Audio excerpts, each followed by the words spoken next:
হয়। সবরি কলা না, আমরা বলি বিচে কলা, আইটে কলা, যেটাই বলেন, সেই কলার থোর এটা। এই মাত্র এই যে এখান থেকে কাটলাম, দেখতে পাচ্ছেন কষ করতেছে।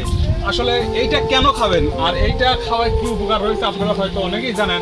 আমি ডাক্তারও না, আমি কোনো কিছু না হয়তো জানি না, তবে ডাক্তাররা সাজেস্ট করে এইগুলো খাওয়ার জন্য।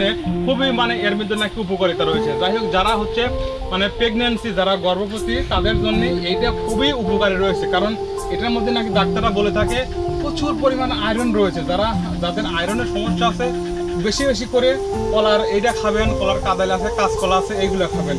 এর মধ্যে প্রচুর পরিমাণ আয়রন থাকে, ডাক্তাররা বলে থাকে। যাই হোক, খালি তাই না, এটা খাইতেও কিন্তু খুব টেস্ট লাগে। আমি জানি না আপনারা খাইছেন কি না, তবে আমি কিন্তু মাঝে মধ্যেই খাই। মাঝে মধ্যে এটা হচ্ছে ভাজি করে খান, ভর্তা করে খান, এবং যেভাবেই রান্না করে পারেন খান, খাইতে পারলেই কাজ আছে। আর এটা খাইলে মানে ব্যাপক উপকার রয়েছে।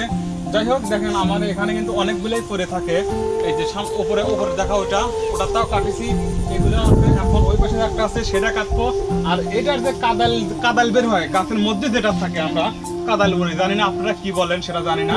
তবে ওটা তো কিন্তু ব্যাপক পরিমাণ হচ্ছে ডাক্তাররা খাইতে সাজেস্ট করে, কারণ ওখানেও নাকি অনেক ধরনের মানে উপকারিতা রয়েছে। যাই হোক, তাই আপনারা যদি পারেন অবশ্যই এইটা খাবেন। মানে সবরি কলারটার চেয়ে এই বিচে কলারটা বেশি টেস্ট লাগে, বেশি খাবেন যদি পান।